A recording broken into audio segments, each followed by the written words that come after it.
Dalay kong kaswalay katapusan amahan nga Dios kini nga among gihimo usa kini kapag gitawag pag sa ulog sa imuhang pagkahimugso niadtong gikan kasi imong pagka Dios unya nisulob kag unod sa bata nitubo ni dako nga namatay sa krus aron tubuson kami aron kami maluwas amo nang gituhuan nga dunag gyud Kristo nga natao aron nga ang katubsanan sa tanang mutuo mahimong mabatunan. Salamat amahan nga Dios ning taknaa nga bisan sa kainit sa panahon ani ang akong mga kaigsuonan tambong men's ministry kini nga pundok amahan nga Dios ug nga kini imong paligunon harong kini magpadayon ang among relasyon nga may kadasig kalig-on kalipay nga dili intawon magluya-luya ang amo agyud o Dios nga kadasig.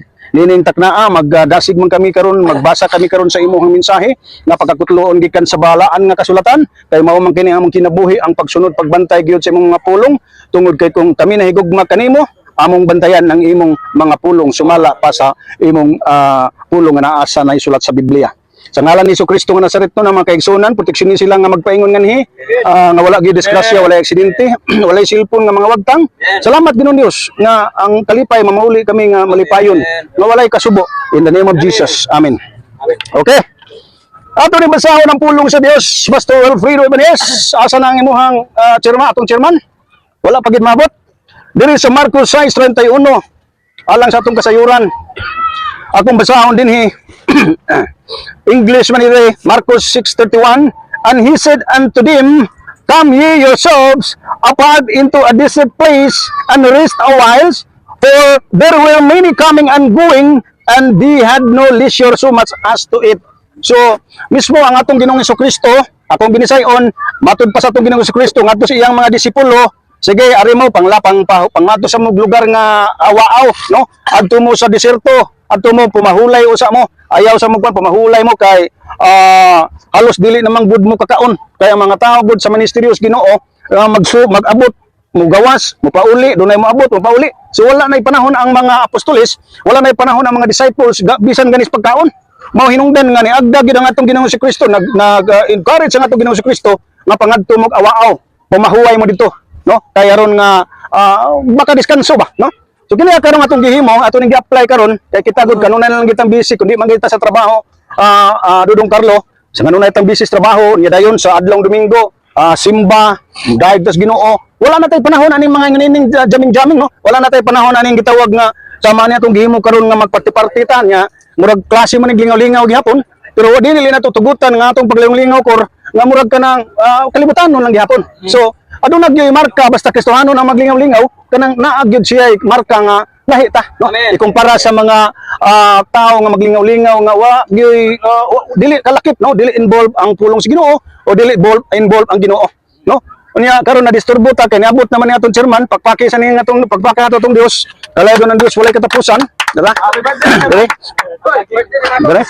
Salamat kay Ginoo mga igsoon, no? Niata karon naata karon naka-video ta karon yang atong chairman mao bay pag-abot niya ang buhok kaniyo amo na pagka-Amerikano ho na gini ang buhok niya mistiso po ni kinamuang ano nakuan puwa man kana tuwa ka sa init Maxim. ay Maxim wa magupog ikaw Jordan may taping mo kay landong wa gipon nimo huwat si Pastor Jeremiah, no?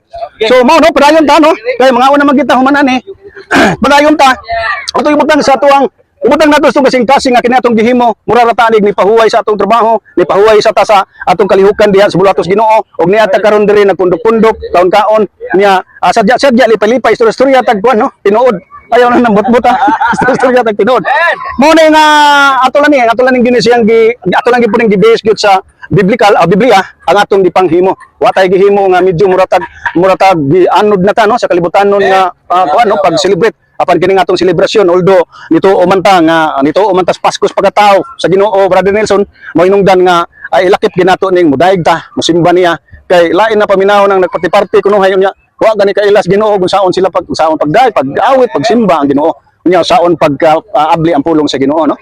So dalaygon Dios walay katapusan, no? Nya maura na ang mensahe nga ko ikadasig kaninyo nga naghimo tani ini para ni siya pag-ila, no? Nga ang atong Ginoong Jesucristo diay na tao na himugso labi na himugso sa atong mga kasing-kasing, no? So kamong mga salamat sa Ginoo. Tagay na lang nag-Jesus. Tagay na lang eh. Sige lang. Di mo na wan di na kadungog. Dili na kadungog. Ha? ito. Sige. So mao na to no. So akong gihangyo si Pastor Alfredo Ibanisa, iya pod nga i-cashier no kung kini atong gihimo pag niligunay pag dinasigay ni siya. Okay? Imuhang panahon Pastor Alfredo Ibanisa. O arita sa Deuteronomio versikulo 30, kapitulo 30 versikulo 19. Gisan ko ito ang langit ug yuta sa pagsaksi bato kaninyo nining adlaw nga gibutan ko sa imong atubangan ang kinabuhi ug ang kamatayon, ang panalangin ug ang tunglo. Busa pilia ang kinabuhi aron mabuhi ka ikaw ug ang imong kaliwatan. Amen. So ang nakanindot sa Ginoo igsoon tungod kay bisag doon na siya gibutang nga pilian na to ba. Pero naingon gyud siya ni advice gyud siya nga pilia ang kinabuhi aron mabuhi ka ug ang imong kaliwatan. Sa ato pa ang atong mga kaliwat ba ng mga mahimong mga anak ng mga apo ana maabot din nila ang kaluwasan. Pero diha sa buhat 16:31 mahimo lang ni siya nga tuos ubos imong basahon, mahimo lang ni nga maluwas atong kaliwatan sa diyang atong iwali ang pulong. Pero di ganin mo isulti ang pulong dito nila, ilong jud ka sa mga kaliwatan nimo nga laing kag tinuuhan, no? Kay wa man sila kailan ni Hesus, pero imo silang sultihan may tungod ni Hesus. Nahimong nakabuhat kasi iyang kabubuton. Kaya iyang kabubuton mao ni nga mubuhat ta nga musulti ta sa maayong balita ngadto sa mga tawo nga wa kahibaw. Niapil man ni atong mga kaliwatan. Kuna nga sultihan nato sila aron nga makahibalo kung makahibalo sila, maapil sila na ng kaluwasan nga gihatag sa Dios nga giingon nga pilion na to. Gani ko natong tanawon ang gisulti ni San Juan ani Pedro, ingon si Pedro diha nga sa diyang pangutana siya, kamo kakinsa mo adto? Mo biya basad mo nako, ingon si Pedro nga, asa man mo adto Ginoo? Nga ikaw man ang may mga pulong mahitungod sa kinabuhing dayon. Tato pag ang atong kaluwasan nga atong nadawat, pinagi kang Hesus nga nihatag nato sa kinabuhing dayon. Pinagi sa tong pagtuo sa iyang kamatayon. No, kung ato ni ipaambit nga to sa uban, sa walay ko kahadlo kay nagibutan maging papilion ta. So pilion na to ang kinabuhi aron mabuhi ta. Pilion na to ang panalangin aron nga bingkas buhi pa ta panalanginan jud tas Ginoo, no? Kung atong basahon sa bersikulo 20 ani, naghisgot ni nga mutaas ang atong kinabuhi. Nya sama sa gisaad nga dito ni Abraham, ning Isaac ug ning Jacob, ato po ning madawat ang kaayuhan. Sumunod nga akong mga pagdasig igsoon, pabili jud ta ni Kristo. Amen. Yan lang ako mga pagdasig igsoon. Okay, Pastor Jeremiah, no? Ato na lang na last message kay alauna naman niya gipanggutom na yung taon nato mga kaigsunan. Praise God. Dala usually katapusan. Sige. Sige, maayo. Padre kay init. Apo na udto dili. May adlaw sa tanan. Sige. Salamat sa Ginoo nga nakaari gid ta kinsa may wala diri. So lang to silang yampo nga maka-join sila, maka-apas. Dugang lang ni sa kang manong no nga nindot kay ning adlaw kay buhi pa ta. Amen. Meaning naapagid tay panahon nga mo alagad sa Ginoo ba. Kanya ang nindot kay gihatag sa Ginoo sa ato is kining choice ba, kining pagpili. Kada mata na to sa buntag, sumapas ako na inumdum sa gi-share ni Pastor Kuya Jad nga naagi tay pagpili. Pag mata pa lang nato daan, naatay choice ba. Unsa may atong pilion? Mubangon na bata? Matulog ug tagbalik? Mubasa bata sa puno sa Ginoo, moampo bata, mangihi bata. So naay pagpili ba. Nya akong gi-encourage ang tanan nga atong mga desisyon sa kinabuhi. Ato gyud ning imo nga inline gyud kanunay sa pulong sa Ginoo. Kay magunsa man ta kung wala ang Ginoo, di ba?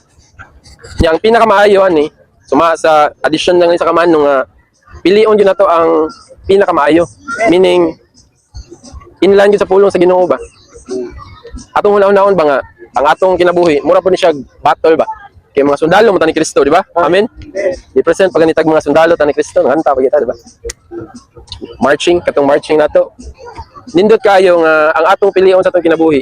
Unahon gyud nato ang Ginoo. Kana bang literal gyud nga si Jesus is our Lord and our Savior. Usay dili man tanan no, usay makadungog tag mga tao yun. Lord, mutawag og Lord pero wa kasabot unsay meaning unsa nang Lord ba? So may meaning sa Lord. Meaning dili na ikaw magbuot sa imong kaugalingon. Ang Ginoo na gid ang atong pabuton. Mo nang balik sa atong akong istorya kanina nga at tanan natong desisyon, tanan natong buhaton, atog yung himuon nga desisyon kanang inline gid sa iyang pulong kanunay. Amen. So mura to kay pwede na ta magdugay. Ako din kaya tanan. Padayon lang kita. Amen. Pakan na ta Ginoo mga igsoon. Balik na akong Yata ni Pastor Jordan nga magampo sa tapos. Mandiyo, salamat Ginoo sa imong mga pulong bisan gamay ra itampit Ginoo apan makatag kayuhan sa matay sa kalamo Ginoo Dios. espirituhanon nga bahin. Salamat Ginoo sa imo ayos ang magkinabuhi, labi sa asa kami kapaingon ng Diyos na among Diyos nga hatagan o importante ang pulong ng Diyos. Salamat ka naman kasi ang apilan sa dad. Kuya po nila. Ang sa pagkaon na pananakinan na makakot sa tugang mabaskot sa mga malawas. Ako walay mga balakinan sa kanapon ng Diyos. Kapatamahan nga mga pagkaon na niya kami sa So nag-closing prayer pa si Jordan Mangas, mga ka-Francis, no? Closing prayer siya niya sa pagkaon po, no? Sige. Arrange ninyo ang lamisa diya. Nala ni CCTV sunod. Ipang-arrange sa ipang-arrange sa ng pagkaon diya kanang pakwan butang sa kanang rep. Pikason sa na siya. Ambiko. Tura. Pangulti. Pahilo na sa nas tumadong. Mapagkaon.